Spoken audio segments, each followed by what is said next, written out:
that what Yemi Cardoso and his colleagues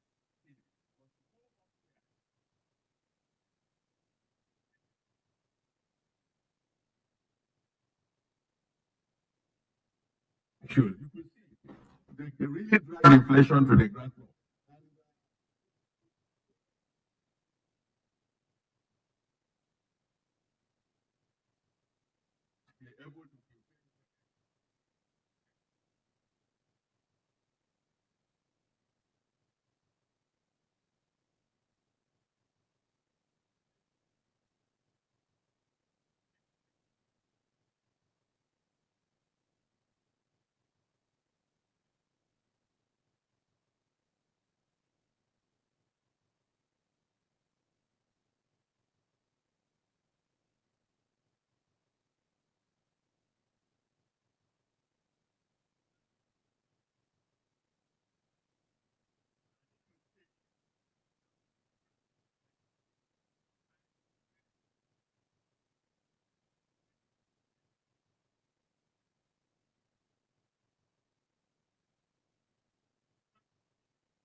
That must be kept in sync for inflation not to be wide. Of course, other aspects, I'm not going to attempt to review the economy, but I need these basic backgrounds in order to situate my conversation this morning.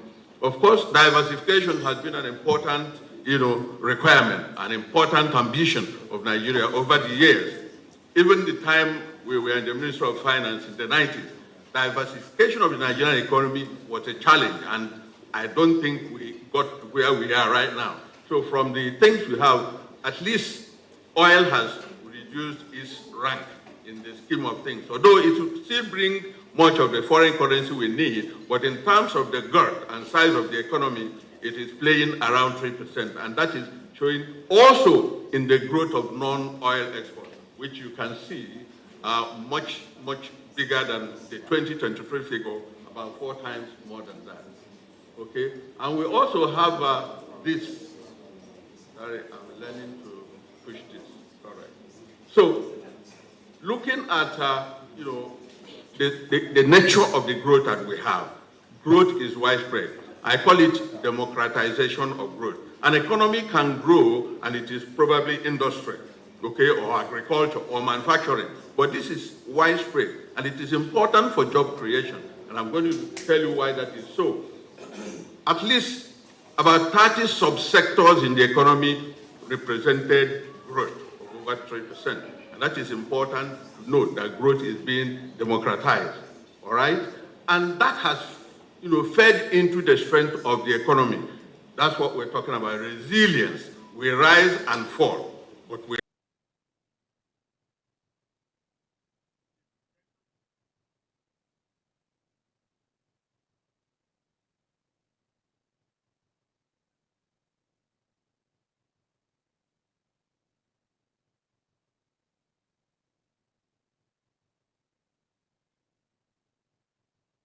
expenditures are being reined in. Of course, we still have debt that is a bit significant, but relative to the size of the Nigerian economy, this doesn't look terrible. Well, there's room for improvement. All right. So, all in all, to close that part of my brief, I can say that the economy is growing. Okay, real sector recovery and productivity is evident. Fiscal consolidation is there. External sector is stabilizing. All right? But there is something about the growth we're experiencing in Nigeria. The growth, to me, is wrong-headed. So the sector leading growth in Nigeria is service sector. The normal trajectory for economies to grow is from agriculture, manufacturing and industry, and then service. Okay? That is not what we're witnessing. Service is evidence of economic maturity. So the Nigerian economy is maturing prematurely. That's what is being said. Okay? So we will need to work on that and correct it. And the reason is that there is implication for labor absorption depending on how economies grow. Because the kind of labor you need for service sector is more sophisticated than the kind of labor you need for industrial manufacturing. And in developing countries like ours, playing at that level means that we have people at that, and we don't have that manpower to do. So we need to reverse the growth without killing service sector growing as it is. All right?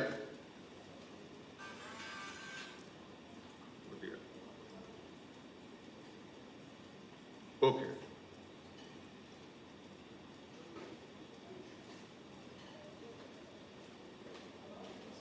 Just a second. All right. I'd like to give you the views of some people who should be in the know when it comes to consolidation, coordination, and synergy. I use the views of three gentlemen, Alan Greenspan, Ben Bernanke, and J.K. Galbraith. A lot of you know that Alan Greenspan was the longest-serving governor of the Federal Reserve Bank in the U.S. He served 19 years as governor and served 4 presidents. Okay? See what he said. He said, monetary policy cannot compensate for irresponsible fiscal policy. Straight on the marble. And he said, the danger that we feel is that we may wake up one morning and find monetary policy just pursuing and following fiscal policy to correct their excesses. That's the fear he expressed. Therefore, he said, sound fiscal policy is essential for effective monetary policy. That's why we are talking about coordination today. Monetary policy works when there is fiscal discipline. Then I'll tell you what Ben Bernanke said. Ben Bernanke succeeded Alan Greenspan. Okay, he came from Princeton, brilliant guy, went to MIT, where he was taught by Professor Stanley Fischer. Stanley Fischer is the man known for his understanding of central bank autonomy, central bank independence. Fischer talks about if central bank is independent in its policy choices, is it also independent in the instrument that it uses? Central bank must be independent in terms of setting goals and in terms of instrument. That's what Fischer said. Ben Bernanke said, what the central bank signals is more important than what it does. So that's what we talk about emission of signals, the body language of central bank. And that's why we need to communicate the right thing to the public, to the private sector, and all that. J.K. Galbraith was not appointed to any particular position, but he was a generalissimo in the management of the economy in the U.S. for over 40 years. Okay? He said that the culprit is actually fiscal policy. And that's the person we have to watch. Everybody is on central bank talking about inflation, everything that goes wrong with prices because central bank. He said those who have the match to light inflation are not visible there in the fiscal space. What makes me happy is today we are sitting together, the fiscal authority represented by the CME, Minister for the Coordinating Minister of the Economy, sitting side by side with Yemi Cardoso and talking of fiscal coordination. When I saw them together, I thought that our job is really done. Okay? In the days that I was in the Ministry of Finance, okay, the Ministry of Finance was practically controlling the central bank. Because the Minister of the central bank governor was reporting to us, was reporting to the Minister of Finance, okay, and that is, something an anomaly. I think the central bank is independent now, and we must enforce that independence and insist on it. Luckily, we don't have much to do, given the interaction that I saw today between the gentlemen. Okay, so economic management is a balancing act. What happens is that there is always conflicting objectives between what fiscal authorities want to do and what the monetary authorities want to do. And for those of you that are economists, you know that the whole gamut of knowledge of economics is based on 10 principles. 10 principles cover the whole knowledge of economics, and it is. The number one is that there is always a trade-off. Economic managers must understand what to give and what to take. They must understand that at every point in time, there is conflict. Even as inflation is being dragged down, you have to be careful so you don't drag down employment. Because for every time you boost your employment and get your people to work and get the factories to begin to hum and produce and get the warehouses empty, you are throwing money into the system. As that is happening, inflation rises. And then you run back and you need to know that when you're doing that, you need to cut. So, it's a balancing act. That is why coordination is incredibly needed, particularly at this point in time, because the gains that we have made, we need to sustain them. And not just to sustain stability, we must go beyond stability and do things bigger and better for the economy. So coordination reveals the right elements to be eliminated. For instance, if fiscal policy aims at growth, how will monetary policy react? We can't say straight away, oh, monetary policy should checkmate them and balance it. It depends on what is happening in the economy. It depends on how the economy is situated. Are we at a stage of full employment? Are we at the stage of slack? That will give reaction. And how does the central bank react positively today? It is only when the central bank is talking with the fiscal authority. So when monetary policy is, when fiscal policy is light, is pursuing growth, for instance, monetary policy should tighten if inflation is already high, if the economy is near full capacity, if the fiscal expansion is consumption-driven. So you must know the kind of spending the fiscal authorities are making before central bank people will checkmate them. That is very important. If fiscal authorities go,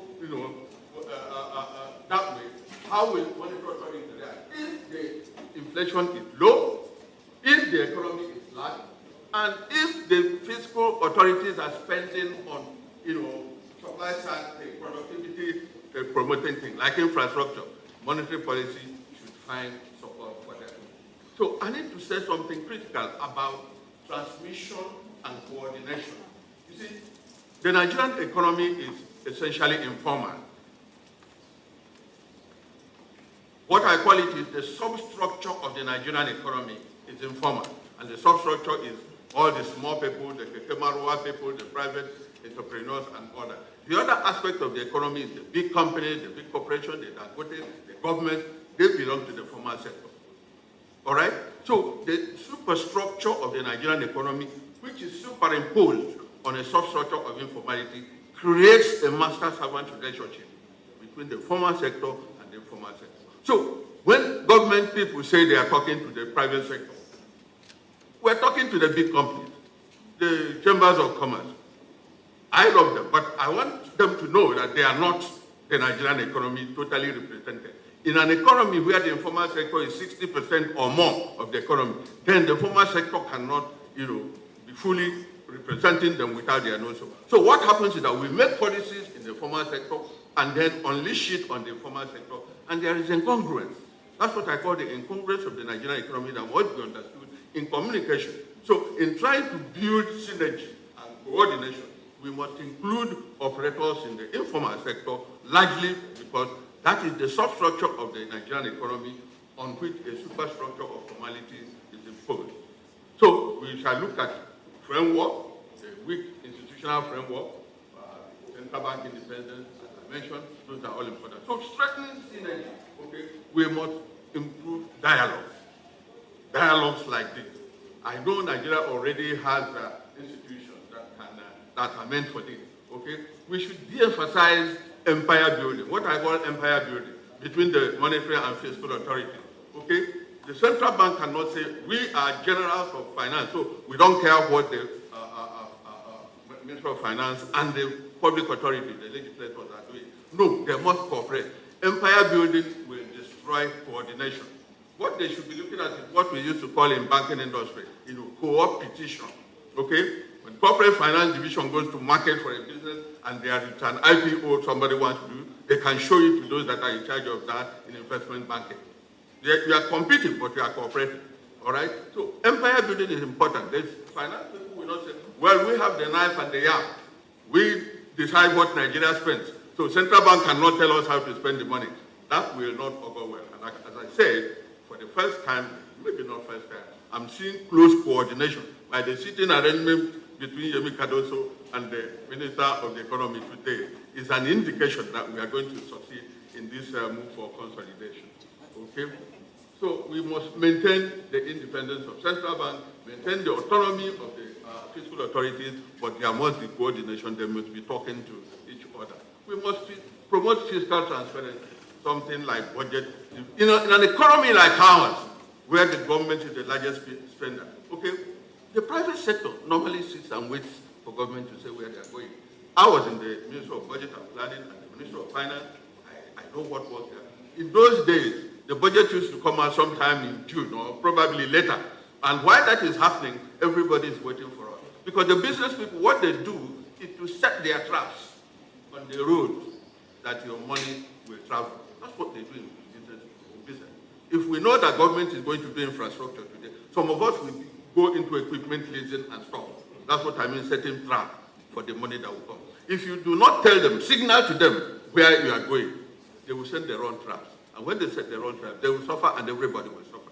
So communication is important, particularly in an economy where government is the dominant spender.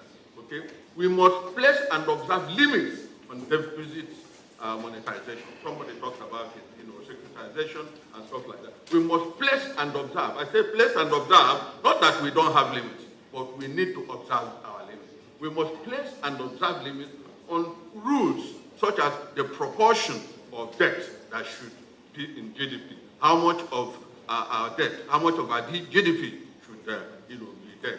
Something, is it 3%, is it 4%, and we observe it and we follow it through. Okay? We must strengthen the independence of central bank. Recall what Alan Greenspan said. He doesn't want a situation where central bank will wake up money and just be following monetary fiscal authorities. When they commit a mess, to come and clean up their mess. That's how Alan Greenspan saw it. Okay? So communication, more equitably. I call it equitable communication. And I have the informal sector in mind. The groundswell, the structure of the Nigerian economy, the basic thing. Otherwise, a lot of our people will be structured to the periphery of the economy. That is where you go first. When you lose your job, you become an informal sector operator with a small company. So most of it, in an economy that is not growing, it is important that we are careful so that those structured to the periphery might find their way back into the system. And the project of inclusion, which is succeeding very well, also kudos to this central bank, is one of the ways that we can bring people in and back into the system from the periphery. Okay? There are existing institutions. We are not reinventing anywhere. We are not saying Nigeria, there's nothing we are saying that is so new here, but we are saying that we can uptick it, we can increase it, we can re-strengthen it. So fiscal liquidity, there are many meeting points. Okay? These meeting points must be strengthened and they must be made more. Make them more relevant, make them stronger. Okay? Right. Now, final word. Okay? Coordination is not new to the Nigerian macro policy framework. Everyone would agree with me. Okay? What is missing is deliberacy. You have to be deliberate on fiscal authorities talking to monetary authorities and including the private sector. The private sector is the engine of growth. We cannot isolate them and expect miracles. However they are, whether they are small in relation to the formal sector, we need to accommodate them. Speaking to the informal sector is also very important. Okay? So there is also lack of consistency. People need to continue what they are doing and do it regularly. Credibility is important. As I said, what you emit is more important than what you actually want to do. So we must gain credibility, as I said. When these things are missing, impact will be doubtful. All right? So the current task at the moment is for us to move from intent to impact. We should move from coordination to coherence. When you coordinate, there is coherence. You see, in some business schools that I attended, when they want to teach you about coordination and coherence, okay, the particular school, they took us to the water, gave us kayaks to kayak, okay? When you do that, you see the difference between synergy and coordination. Without coordination, there will be no synergy because it is the joint effort of the people that move the kayak faster, all right? In synergy, the sum of 1 and 1 is not 2, it's greater. So it is important. Therefore, we need to move from coordination to coherence and from aspiration to synergy and move to lasting stability. I'll leave you with the words of Hernando de Soto. Some of you know him. Hernando de Soto said, okay, the president has finally prevailed. And I say that because of where Nigeria is today. A president has prevailed, okay? The president has finally prevailed. the past shall not return. That is why we should not stop this movement towards consolidation and expansion. The past shall not return. It's like leaving Egypt. You can't go back to the, as they say in some circles. Okay? The present has finally prevailed. The past shall not return. And we have the building blocks to build solid foundation for our economy, such that in the future, Nigeria will play at the highest level of nation. Ladies and gentlemen, I want to say thank you very much.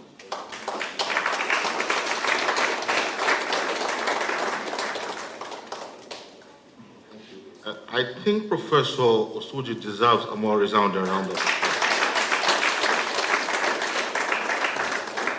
Professor, truly the present has prevailed, and the past shall not return.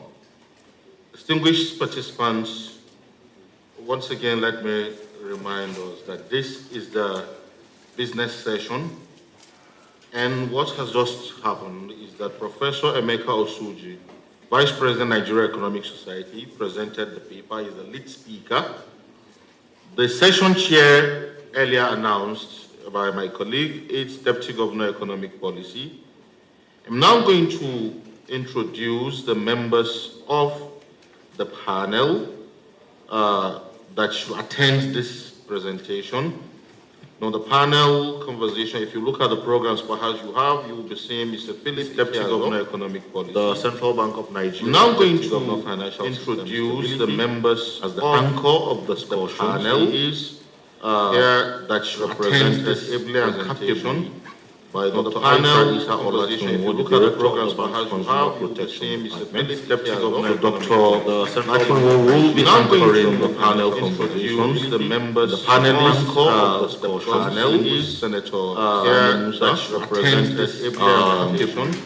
Senator, when the governor was acknowledging, he was saying 1, 2, 3, 4, 5, 6. Deputy Governor, Dr. National will be anchoring discussion for another month. The members, the panelists also have Senator representing the DGNEST, Dr. Joseph Gavin, the governor was acknowledging, and of course, the Bismarck, Dr. National will be anchoring discussion for another month. But Mr. Chair, I remember the narrator also have that one of the panelists representing the DGNEST, now that Senator Gavin, the governor was acknowledging, and of course, the Bismarck, Dr. National will be anchoring discussion for another month. But Mr. Chair, I remember the narrator also have that one of the panelists representing the DGNEST, now that Senator Gavin, the governor was acknowledging, and of course, the Bismarck, Dr. National will be anchoring discussion for another month. But Mr. Chair, I remember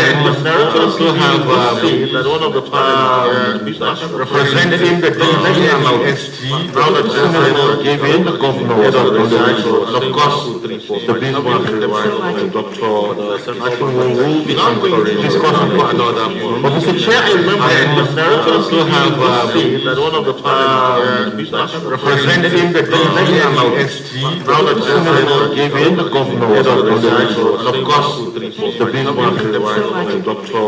National will be anchoring discussion for another month. But Mr. Chair, I remember the narrator also have that one of the panelists representing the DGNEST, now that Senator Gavin, the governor was acknowledging, and of course, the Bismarck, Dr. National will be anchoring discussion for another month. But Mr. Chair, I remember the narrator also have that one of the panelists representing the DGNEST, now that Senator Gavin, the governor was acknowledging, and of course, the Bismarck, Dr. National will be anchoring discussion for another month. But Mr. Chair, I remember the narrator also have that one of the panelists representing the DGNEST, now that Senator Gavin, the governor was acknowledging, and of course, the Bismarck, one to the right of the doctor. I think we will be discussing for another. But Mr. Chair, I remember that America still have representing the DG and SG, now that Senator gave in the governor was on the actual. And of course, the big one to the right of the doctor. I think we will be discussing for another. But Mr. Chair, I remember that America still have representing the DG and SG, now that Senator gave in the governor was on the actual. And of course, the big one to the right of the doctor. I think we will be discussing for another. But Mr. Chair, I remember that America still have representing the DG and SG, now that Senator gave in the governor was on the actual. And of course, the big one to the right of the doctor. I think we will be discussing for another. But Mr. Chair, I remember that America still have representing the DG and SG, now that Senator gave in the governor was on the actual. And of course, the big one to the right of the doctor. I think we will be discussing for another. But Mr. Chair, I remember that America still have representing the DG and SG, now that Senator gave in the governor was on the actual. And of course, the big one to the right of the doctor. I think we will be discussing for another. But Mr. Chair, I remember that America still have representing the DG and SG, now that Senator gave in the governor was on the actual. And of course, the big one to the right of the doctor. I think we will be discussing for another. But Mr. Chair, I remember that America still have representing the DG and SG, now that Senator gave in the governor was on the actual. And of course, the big one to the right of the doctor. I think we will be discussing for another. But Mr. Chair, I remember that America still have representing the DG and SG, now that Senator gave in the governor was on the actual. And of course, the big one to the right of the doctor. I think we will be discussing for another. But Mr. Chair, I remember that America still have representing the DG and SG, now that Senator gave in the governor was on the actual. And of course, the big one to the right of the doctor. I think we will be discussing for another. But Mr. Chair, I remember that America still have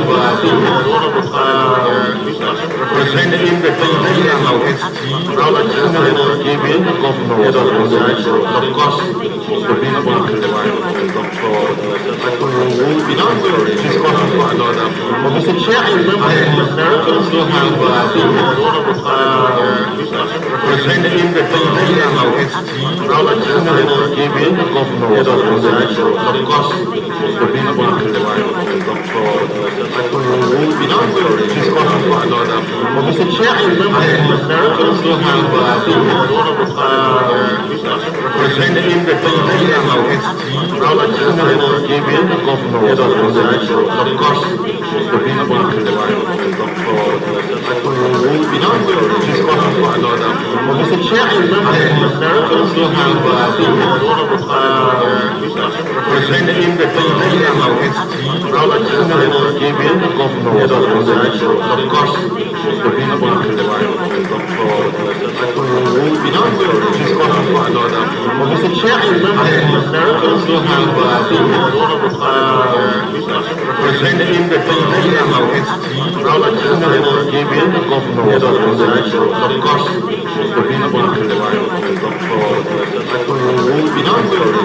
for another. But Mr. Chair, I remember that America still have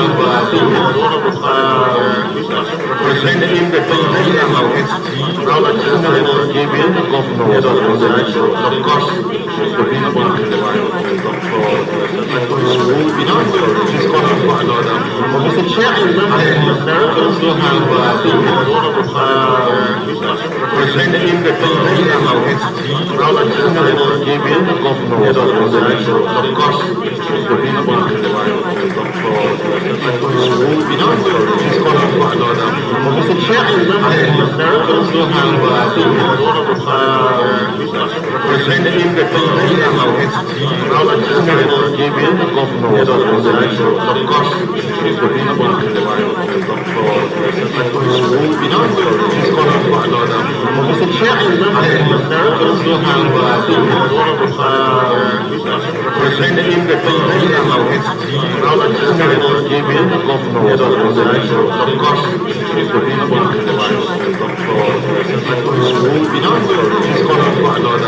Mr. Chairman, I also have presenting the given the governor was organized, of course, the people in the lives of the doctor, Mr. Chairman, I also have presenting the given the governor was organized, of course, the people in the lives of the doctor, Mr. Chairman, I also have presenting the given the governor was organized, of course, the people in the lives of the doctor, Mr. Chairman, I also have presenting the given the governor was organized, of course, the people in the lives of the doctor, Mr. Chairman, I also have presenting the given the governor was organized, of course, the people in the lives of the doctor, Mr. Chairman, I also have presenting the given the governor was organized, of course, the people in the lives of the doctor, Mr. Chairman, I also have presenting the given the governor was organized, of course, the people in the lives of the doctor, Mr. Chairman, I also have presenting the given the governor was organized, of course, the people in the lives of the doctor, Mr. Chairman, I also have presenting the given the governor was organized, of course, the people in the lives of the doctor, Mr. Chairman, I also have presenting the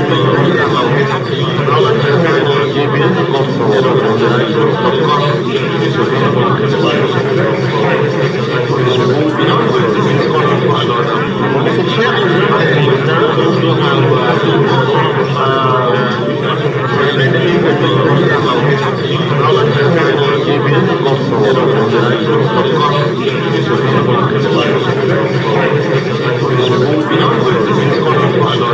Mr. Chairman, I also have presenting the given the governor was organized, of course, the people in the lives of the doctor, Mr. Chairman, I also have presenting the given the governor was organized, of course, the people in the lives of the doctor,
Thank you.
Measures the bank are putting in place to ensure the target, is brought back.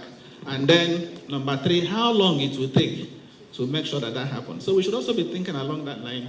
When we put in place inflation targeting, there should also be the accountability that will come to come with it. Measures the bank are putting in place to ensure the target to National Assembly is to explain why the target. And then number three, how long it will take to make sure that happens. So we should also be thinking along that line. When we put in place a recent monetary policy reform, particularly exchange rate, the accountability that will market, come with it. Inflation is moderating, the exchange rate is stable, investor confidence is returning. Number three, how long averted a potential catastrophic economic crisis. So in conclusion, the most compelling evidence is not the level of exchange rate, the accountability that will market come with it. Inflation is moderating fundamentally, the exchange rate is stable, investor confidence is returning. Number three, how long averted a potential catastrophic economic crisis. So in conclusion, the most compelling evidence is not the level of exchange rate, the accountability that will market come with it. Inflation is moderating fundamentally, the exchange rate is stable, investor confidence is returning. Number three, how long averted a potential catastrophic economic crisis. So in conclusion, the most compelling evidence is not the level of exchange rate, the accountability that will market. Uche Uwaleki, President, Capital Market Academics of Nigeria. So without much waste of time, Professor Mustafa Akinkunmi, I will be inviting you to take your position so I should be inviting your panelists to join you. Mr. Roosevelt Obana, MDC. So without much waste of time, Professor Mustafa Akinkunmi, I will be inviting you to take your position so I should be inviting your panelists to join you. Mr. Roosevelt Obana, MDC. So without much waste of time, Professor Mustafa Akinkunmi, I will be inviting you to take your position so I should be inviting your panelists to join you. Professor Mustafa Akinkunmi, I will be inviting you to take your position so I should be inviting your panelists to join you.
monetary policy tightening on the economy. Nigeria is an economy that has come out of a very challenging situation where the FX market was completely broken and ineffective, and you had a very limited financial deepening, right? So credit to GDP, Nigeria is very low on the economy. When you compare Nigeria is an economy, so credit to GDP come out of a very challenging situation. So the transmission that you expect from monetary policy in other jurisdictions through, you had a very interest rate channel, through the credit channel, to the asset rebalancing channel, all these transmission channels are not very strong in Nigeria yet. What we have looked at transmission, we have uncovered that the main transmission channel had the same interest rate channel, credit channel, the first rate rebalancing channel, the exchange rate. All these transmission channels are not very strong in Nigeria yet. What we have looked at transmission, we have discovered that the main transmission channel had the same interest rate channel, credit channel, the first rate rebalancing channel, the exchange rate. All these transmission channels are not very strong in Nigeria yet. What we have looked at transmission, we have discovered that the main transmission channel had the same interest rate channel, stability channel, the first rate rebalancing channel, the exchange rate. All these transmission channels are not attractive proper. What we have looked at we have discovered that the main transmission channel had the same interest rate channel, stability channel, the first rate rebalancing channel, the exchange rate. All these transmission channels are not attractive proper. What we have looked at we have discovered that the main transmission channel had the same interest rate channel, stability channel, first rate rebalancing channel, the exchange rate. All these transmission channels are not attractive proper. What we have looked at we have discovered that the main transmission channel had the same interest rate channel, stability channel, first rate rebalancing channel, the exchange rate. All these transmission channels are not attractive proper. What we have looked at we have discovered that the main transmission channel had the same interest rate channel, stability channel, first rate rebalancing channel, the exchange rate. All these we are the channels are not attractive proper. What we have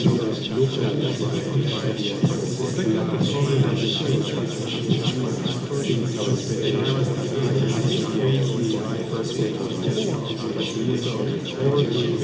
we have discovered that the main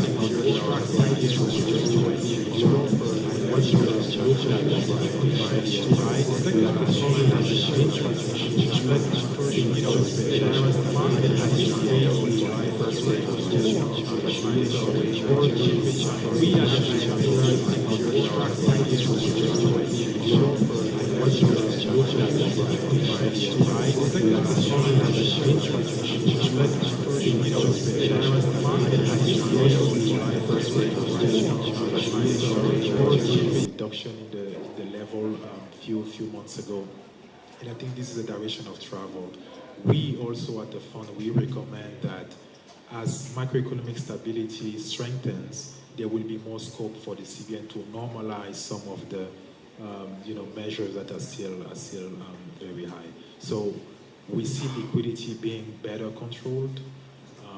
We understand that there are daily liquidity management exercises or analysis at the CBN. So this is being controlled, including through the SDF rates or the corridor. So this is very important. So in terms of transmission, those are the two main instruments that we have seen, the MPR and the CR and the corridor. In terms of impact, clearly the monetary component of inflation has reacted to CBN measures, right? The part that is sticky in inflation is the part that is cost push, that is supply driven. In a country where you have a lot of indirect transmission from higher transportation costs, higher logistic costs into the remaining component of inflation, agricultural sector is still not doing so great. So you also have this contribution there. And then, as it was discussed in the morning, the CBN will be able to stabilize the monetary component of inflation, the part that is reacting to exchange rate or to money supply.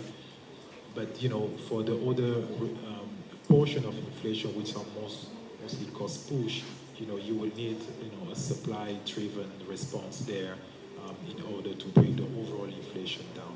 But we are optimistic. We think that the direction of travel taken by the CBN is a positive one. There will be some adjustment that still need to be done in some of the tools that the CBN uses, including the OMOs, maybe shortening the maturities and having a 7 days OMO maturity instrument rather than more like 6 months or 1 year. We think that refocusing the MPR at the center of the monetary policy apparatus is a step in the right direction. But we can discuss this technicality later. But overall, inflation has reacted to CBN innovations.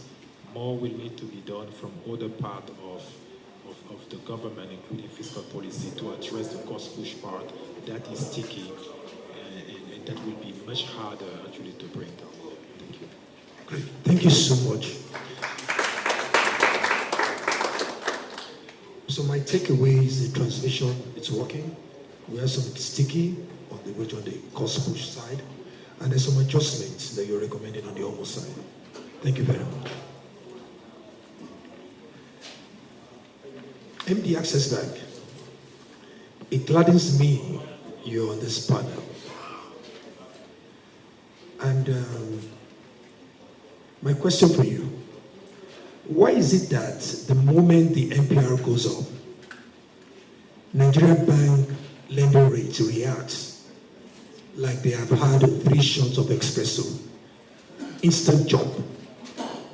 But when the MPR goes down, suddenly they become deeply philosophical, slow, reflective, and in no rush to move.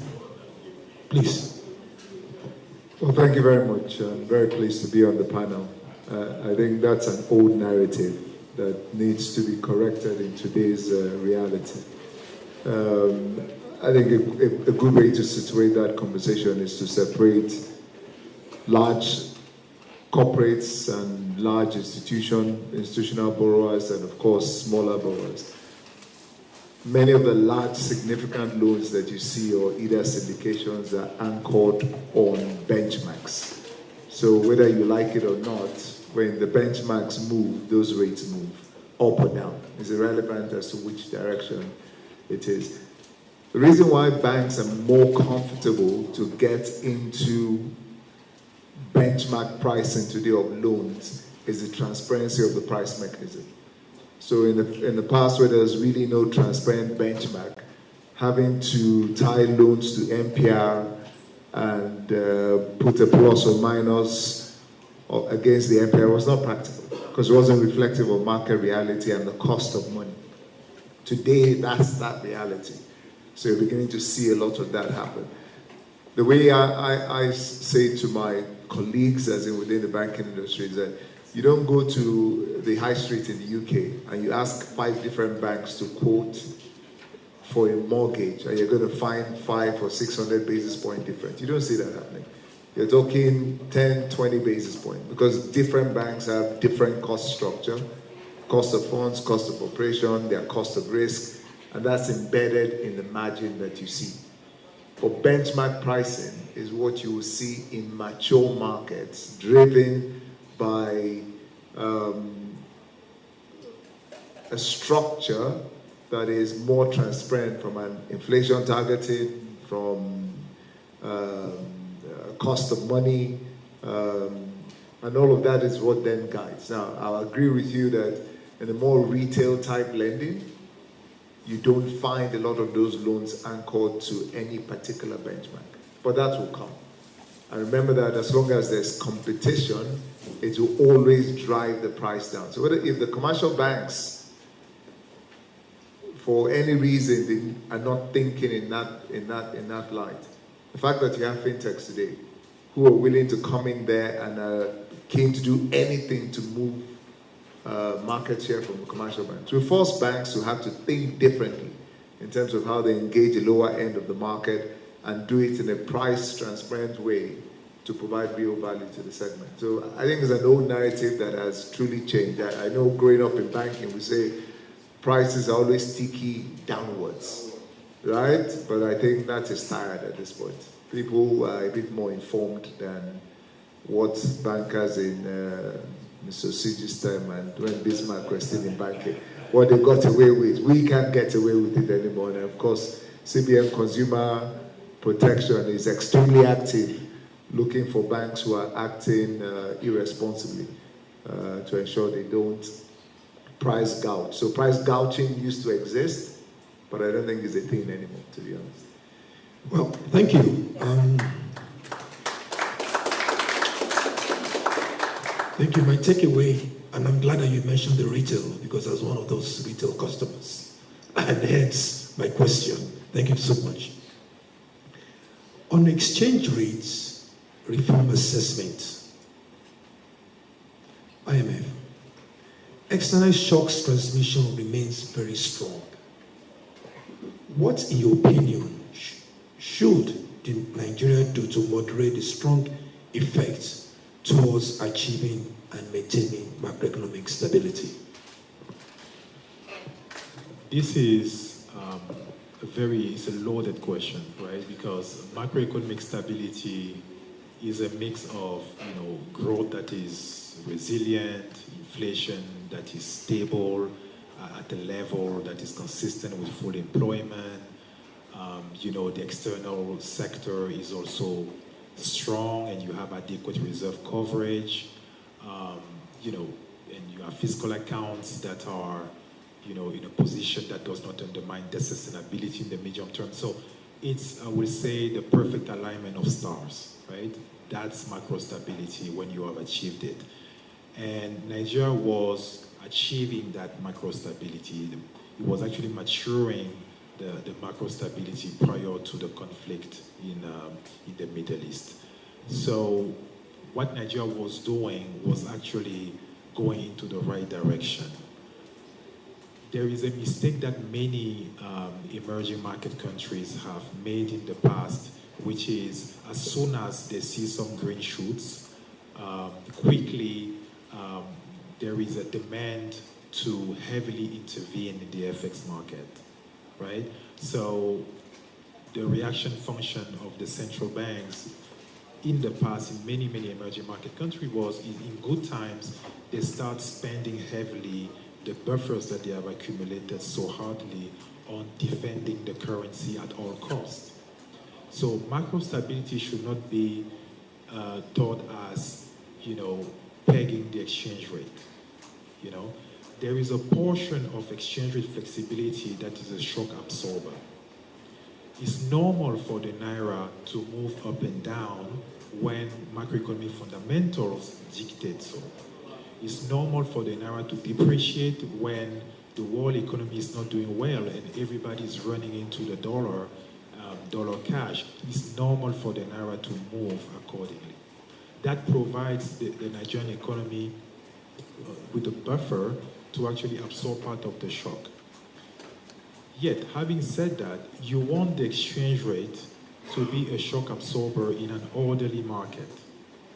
When there are disorderly market conditions, let's say suddenly there is a risk of shock and everybody wants to leave irrespective of what Minister Edo, Minister Bagudu or the Governor Cardozo will do, even if they implement the best reform, you have some investor who can just say, I need to get out of this. I don't want any exposure to African emerging markets at this point. I need to run. At that time, FX interventions, basically the central bank coming into the market and providing stability and calming the market is appropriate. And, in the past, this is a very big change for the IMF compared to what we used to say. So now we recognize that certain markets have frictions. You have animal spirits, you have investors who can actually destabilize markets because of some fear or some decisions. And temporary intervention by a central bank to calm the market when there is excess volatility could be appropriate. But this should not be a substitute for warranted and continued adjustment that the economy still needs to do, meaning having proper fiscal policies, having proper monetary policy that are data-driven and good communication. So on the stability, if people want to remember one thing from my speech today is, pegging the exchange rate when you're an inflation targeter, the two don't go well together, okay? So you need to understand that FX flexibility is part of the tool mix, right? The toolbox. But when there are periods of excess volatility and excess stress, yes, the central bank can come, right? So again, it's a nice, I think, adjustment to even our own institutional view at the fund. Now, just to close on that, stability, we usually see, the federal government and the central bank, and we hold them accountable for aggregate, instability or stability in the Nigerian economy. 50% of, executive spending in Nigeria is also coming from states, okay? So when you look at the consolidated budget, a big chunk of it comes from the federal government, but a big chunk of expenditure done by the public sector in Nigeria is also done by states. So when states do not invest well, when the surplus is spent on airports that receive 2 people a year, or when you have 2, 3 states competing to have their own airlines, and things like that. So this is wasteful spending with very limited multipliers, right? So there is also a need here to, we can hold accountable the federal government, the central bank for macro stability or not. Are we also holding accountable the remaining 50% of the spending power of Nigeria, which is states and local governments, about the quality of the choices they make? They are independent. So there is nothing that you can actually force them to do. But can the conversation also go about, hey, can we have a memorandum of understanding about what should the key priorities be?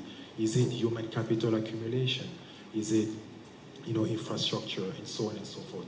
Because that component, if the multiplier is strong, will also support macro stability. Thank you. Thank you. Thank you so much. My takeaway here is orderly market, temporary stability, and it brings the story of Argentina in the 90s to me. Thank you so much. On the investor confidence, market sentiment, and real wage consideration, let me access back. What is your assessment of investors, both domestic and foreign? Response to recent monetary policy reforms and measures. What other measures should the central bank consider to optimize the reforms outcomes? Well, thank you very much. So I think, one thing I'd like to share is I remember growing up in banking. I never remember a time when, as young bankers, we sat down and we were thinking how much FX portfolio we have. And the reality was that the real return in Naira was significant enough so that you could save and accumulate wealth in Naira. If you wanted to look at how much wealth you had, there's the fixed income securities you had in Naira, the equities you built up in the Nigerian capital market, and that's how we built wealth as young officers. I think if you roll forward to pre-2023, and even afterwards, maybe a year afterwards, everyone you ask who has any savings wanted to hold their savings in USD. And that is just a change of psychology and mindset in terms of the Naira is not a great store of value, and that's not where ultimately I want to hold wealth. Domestic investments and domestic returns is today positive. So if you look at the inflation rate versus the return on fixed income security is now positive, which is what it used to be. So having to save in Naira is now something that investors are keen to do because the return in Naira is stronger than having to do so in foreign currency. So I think that's a significant shift that we've seen pre-2023. And what that has done is that it's encouraged more people, as against externalizing savings, to leave savings in Nigeria. And that liquidity goes into both money and capital market to deepen the market. Now, We all say we want economic growth, we want proper local manufacturing, we want capital. You need capital to support all of those things. The depth of the Nigerian capital market is not where it should be. There's a lot more that can happen. And I think as long as we encourage domestic savings, that will go towards that capital accumulation that the economy needs for growth. So really excited at that change, and really well done to the central bank for all the reforms they've done and how it's today encouraging domestic capital formation that will ultimately impact growth. Beyond retail savings, I think the idea today is that with the stability and the signaling, you're now having more corporates who are making investments in their business. The corporates are for-profit businesses. They are always scared of the market and macro shocks that come through and the policy somersaults. So when I go in with assumptions as to where the market will be and the policy reality that I'm entering the market at, and make investments, and those things then turn out not to be real or true or are reversed in the course of that investment, these businesses suffer real losses. So it's easier for them to just trade, because when I trade, the cost of the investment is lower, and it's easier for me to pass on the cost to the market and then exit. Now, when I put physical infrastructure on the ground and I make those investments, the switching cost is extremely high. And if you do so, you have to have a long-term game where you're not there to scalp the market and leave. So I think the stability of the market is encouraging more investors to go in and make infrastructure spend necessary for them to develop and grow their business. We're seeing a significant change in customer ask. Customers who traditionally are importers and are just trading are today backward integrated. And they're asking for opportunities to invest in, either expand the factories that they have or start new factories, move it from just a factory in the west to a factory in the north and something else, because they see that the market is there and the policy stance is now a lot more credible. So we all talk about policy fatigue or reform fatigue and how quickly these reforms have been done, but there's a credibility that has come through. It's not enough to start the reforms, it's to follow through and ensure that the policies that come at the back end of the reforms are seen through both on the monetary and the fiscal side. So I think that has helped greatly. Now, three things that I think the market has responded to. The first is what I refer to as market predictability, which has come through on the reforms. Markets and investors do not like surprises. They like the fact that the markets are a bit more predictable, that this is how the central bank will act because they've given their signals and they will follow through on those signals. The second is just the rigorous risk management framework that has been put in the system. Right? And I think on the back of that, banks have also responded, and the quality of credit and the quality of conversations that you see within that space has been enhanced. And I think the last thing is around transparency of information that is being delivered to the market. The Central Bank has done a lot of work there, but if you ask, just the question that they ask, is there one additional thing that the Central Bank can do beyond what they've done today? Encourage the domestic market. I see that a lot of times prior central banks were more comfortable to go to New York, to London, because that's how they looked at capital. Capital really came from London or to New York, from New York. There's a lot of stranded capital in Nigeria. And just engaging the market and the domestic market to encourage that investment to stay locally, I think that's one thing the central bank can do more of. The second thing I think is running away from the traditional Western prison. So each time we think capital today, we think go to London, go to New York. But they're the Gulf states. There's Asia. I mean, with Japan, we all had TICAD last summer. Just thinking about the amount of money that is in Japan, in Hong Kong, and Singapore looking for a home. What the central bank has done today is broaden the investment base for those kind of capital to find a credible home in Nigeria. So having those conversations beyond the traditional markets There's one. I see you have your mic up, so let me stop there. Super. So, thank you so much. You actually, I picked up credibility, I picked up reforms, I picked up transparency. All that equals growth to me. Thank you so much. In the interest of time, you've already gave me a warning of 4 minutes. I'm just going to wrap up real quick, and the gentleman is looking at me. So, my distinguished panelists, thank you for your thoughtful consideration. Your insight underscore the bold reforms and the consistent implementation, the strong coordination that you did mention among all our institutions. Nigeria as a country has embarked on an important journey, one that demands discipline, data-driven policy adjustment, sustainable commitments, and transparency, credibility, all to achieving lasting results. On behalf of the Central Bank of Nigeria, I sincerely appreciate your participation and look forward to continued dialogue as we collectively work toward building a more stable, resilient, competitive, transparent, and globally competitive Nigerian economy. Thank you so much.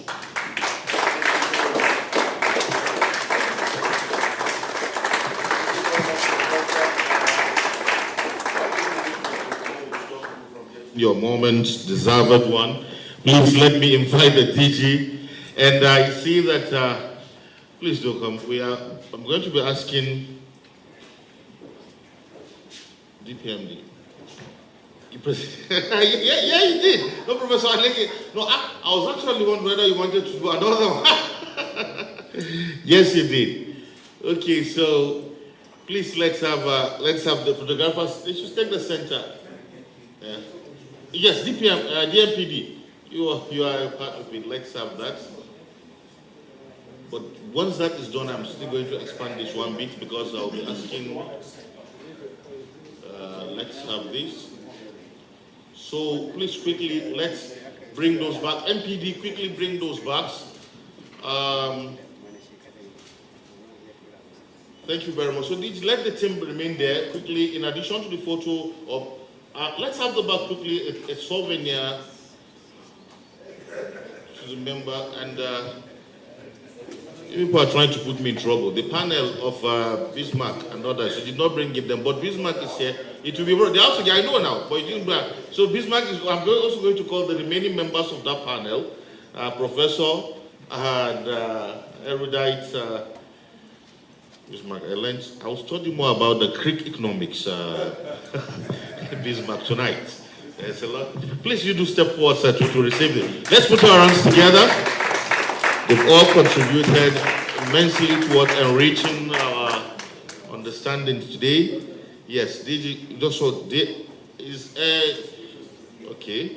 From the director to the DG, he hands it over to the Professor of Capital Markets and to Roosevelt. Thank you very much, sir. And now, deservedly, to Bismarck.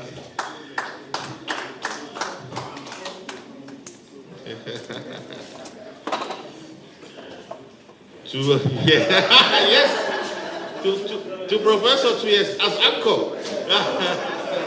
Yes, as anchor.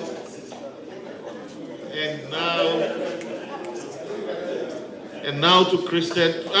Professor, you still remain standing. You will understand why. To Christian. Yes. And then to Professor Osuji again. Thank you very much. So please, Professor Sagagi and yes, you see, that's why they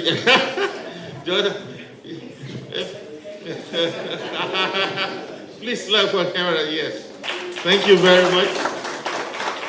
That of the senator and of So I'd like members of the MPC to just join. Yeah, Professor, thank you very much. You are discharged.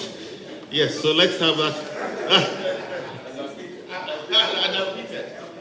He was never charged. In the first place. Yes. Yes. This is very important also for our records. The FMPD. Oh yes, you should be. Yeah, I guess secretary of the MPC.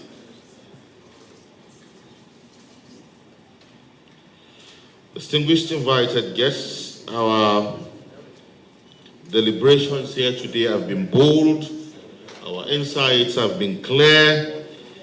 It's very, Professor Sagagi, you have a very, your task is simple, I am told. Let's have the microphone over. I am told that you are to ask if anyone has any question. All right, so let's have them, let the professor ask it in his professorial tone if anyone has a question.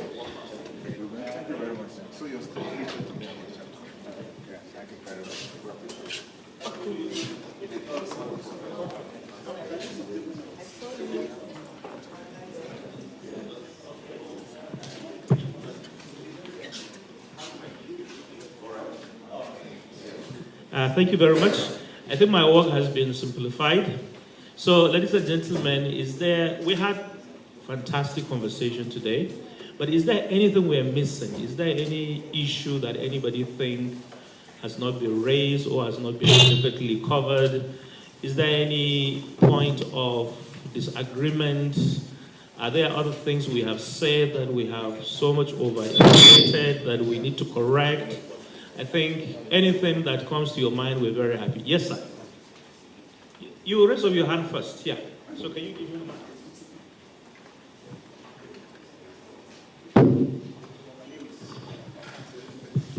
Yes, go ahead. Good afternoon. My name is Victor Aliko. I'm a senior economist at the Nigerian Governors Forum. I just wanted to, or like any of the facilitators or guests, to speak on contingent liabilities, how it impacts monetary policy, especially inflationary targeting. Especially for us from the subnationals, and also the data and the numbers from the federal government. So if any of them can speak on contingent liabilities, how we can manage those risks, especially how it impacts on inflation targeting. Thank you. Contingent liabilities. DGEP, you want to comment on this? Huh? Okay, together. Okay, let's take three, then we can. Where's Director MPD? Is he around? Oh, thank you very much. Right. Good afternoon, everyone. My name is Kenneth Kujeli, Director of Plans and Projects from the Federal Ministry of Budget and Economic Planning. I appreciate all the presenters. I'm actually raising this, and I would like Professor Emeka Osuji to help me. Now, this time around, government is working on development of a new medium-term national development plan, and that plan, the aspiration of government is to achieve a $1 trillion economy by 2030. And we'll be talking about the role of private sector. And when he was talking, he made me very happy because he mentioned what has to do with the other level of the private sector, that we are always saying that Nigeria economy is dominated in the other way around by informal sector. So whenever we want to do consultation exactly, we'll be looking at this, the other big side. Now we are coming into a new plan. I would like you to advise us who are right now coordinating the plan. How do we communicate or get that level, informal sector? We would like this plan to be looking at graduating people, graduating the economy, more, moving people from informal engagement with the informal sector. How do we That's your point, I think. Absolutely. Yes, Professor, as a professor. Thank you. I think that's a very good question. Anyone more, or we're good? Going. Okay, I think we are all right. Okay, so I think let's start with the last one before we go to the first one. Can you give Prof?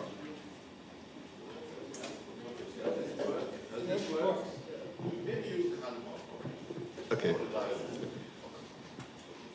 Yeah, so the whole idea is that we have an economy that is predominantly informal. And as we get into the idea of a bigger economy, we should not forget the substructure of the economy that is informal. And how do we get them into the system? Hernando de Soto said that, you see, the informal sector is not a sin on its own. What is a sin is our inability to formalize the informal sector. You do not need to obliterate informality, but you need to formalize it. And how do you formalize it? The first step is opening the economy to their admission. That is to say, economic inclusion. Nigeria has done well at the process, and we should continue to do that. But you know, the economy moves right from one side to the other. More people get back into informality. So it's a continuous process. But the big thing is to open the financial system to get more people in. Anyone who is not in the financial system is not in the economy. And that is why use of BVN and all those things, get people identified and bring them into the system are very, very important. So using the term formalizing the informals is something that we should base this on. Getting more people to get into the bracket, to get into the financial bracket, so that they will benefit from anything in the economy. If you don't have the financial identity, you cannot take a loan from a bank. Absolutely. So that's, we need to identify, and identifying them is to giving them the instruments that they need to hook into the financial system. Excellent. Thank you so much. Thank you very much. Thank you so much, Prof. Director MPD, if you can take the first question. Thank you very much. With the leave of the DG, you asked about contingent liabilities and their impact on monetary policy, particularly as we migrate to inflation targeting. So contingent liabilities now talks about potential future obligations, financial obligations for that matter. And it poses a significant risk to monetary policy, in the sense that if those liabilities are not handled properly, you know, it causes some liquidity management complications in monetary policy. So what is important is to ensure that those risks are handled in a very matured and manageable manner. First and foremost, one of such examples could be where subnationals, you know, take some loans and there are guarantees against those loans. And once they are not able to meet it, it even goes beyond monetary policy to posing financial risk to the financial institutions, financial, you know, stability risk, which is part of it. Now, for monetary policy, if that crystallizes, what happens is that monetary policy will have to tighten. And again, that will have some implications on growth and the rest of it. So in terms of solution, what should be, first and foremost, is to ensure that there is strong monetary fiscal, you know, coordination to be able to stem some of those risks, so that we are on the same page. And that is part of what we are doing at the central bank. In terms of communication, so that we are on the same page. Yeah, I think it's all right. Thank you very much. Thank you so much. I think one last comment on this. I think contingent liabilities include not just guarantees, but potential risks that arise when certain things happen. Let us take, for example, the PNID crisis, where something happened and it was not on the cards at all. Assuming that judgment was given against us and $9.1 billion crystallized, what would have happened to the exchange rate? What would have happened to the results? Even in the meantime, even if we were challenging it, would have led to such a catastrophic outcome. So it's not just guarantees or loans that were taken that were guaranteed by the federal government, but there are acts, irresponsible acts that could actually come back to bite the country. And to that extent, the central bank is the banker of the government and banker of the banks. So if a bank goes into some wild speculative transaction that comes back to bite that bank, and the central bank is being called upon to now cough up the money, right? Those things can. So there are some governance issues there. There are also items of prudent management of resources. Thank you. Thank you very much, MC. We are not going to really sit between people and their lunch, but I think in summary, from my team, I think I'll just say thank you very much to those who have already asked this question, and thank you everybody. The only thing I would like to conclude by saying is that Nigeria is great, and Nigeria can be greater. And I believe with the conversation we have today, if the other side of the government can be as prudent, transparent, and disciplined, just 50% on what CBN is doing, Nigeria will be greater than a number of countries in Europe. Believe you me, we have it and we must do it. And I think going forward, this monetary policy collaboration should go beyond just talking about monetary policies, but also knowledge sharing in terms of good governance and dynamic governance. It's not just about the economics, it's also about leadership. The economy requires leadership, and I believe we have people that can steer this country and take it to wherever we want it to go. Thank you so much, everybody, and I personally, I would look forward to next year so that we can learn more. For me, it's a learning process every day. Thank you very much.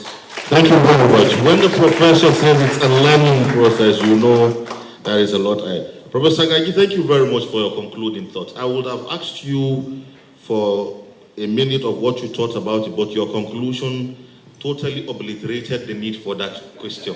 Professor Suju used that word obliterated, and I was like, that word again.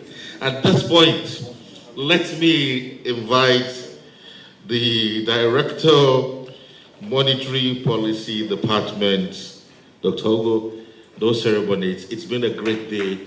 You put a great show here. Let's just have you thank everybody who has come over here, and we go for lunch. Thank you. Okay.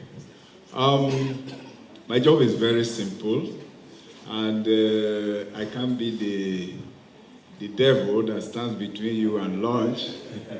So, Your Excellencies, all guests, protocols duly observed, on behalf of the management of the Central Bank of Nigeria, I would like to express our sincere appreciation to all the participants for the success of today's Monetary Policy Forum. This wouldn't have been achieved without your presence and patience. First, we extend our profound gratitude to our esteemed stakeholders from government institutions, the financial sector, the academia, private sector, development partners, and the media for your active participation and thoughtful engagements. Your presence and contributions today underscore the importance of inclusive dialogue and collaboration in shaping credible, effective, and forward-looking monetary policy. We also thank our distinguished speakers and discussants for your insightful, evidence-based contributions, which have significantly enriched the policy dialogue. Your analysis and perspectives have deepened our collective understanding of current macroeconomic challenges and policy trade-offs, particularly in the context of Nigeria's ongoing reforms and the transition toward a more robust monetary policy framework. Our special appreciation goes to our partners and collaborators who supported the planning and delivery of this forum, as well as to members of staff, particularly the Monetary Policy Department, whose dedication and professionalism ensured a seamless and productive event. I would like to especially recognize my fellow directors who have been very, very supportive and are still here with us. A round of applause for them too. Distinguished guests, the deliberations today have reaffirmed the value of sustained engagement, rigorous analysis, and strong fiscal monetary coordination in navigating heightened global and domestic uncertainties. The insight generated here will undoubtedly inform policy debates and strengthen our collective efforts towards achieving price stability, financial system resilience, and sustainable economic growth. As aptly captured by Christine Lagarde, President of the European Central Bank, and I quote, "In a world of heightened uncertainty, cooperation and collaboration is not a choice, it is a necessity." End of quote. This forum exemplifies that spirit of collaboration. Once again, thank you all for honoring our invitation and for your valued contribution. We look forward to your continued partnership and engagement in future editions of the Monetary Policy Forum. Thank you and have a safe journey back to your various destinations.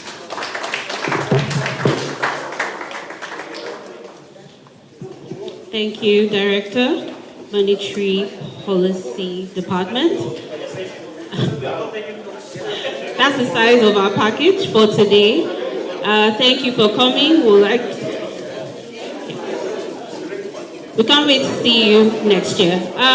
So the arrangement for lunch follows the same as the tea break. Please, the directors here present.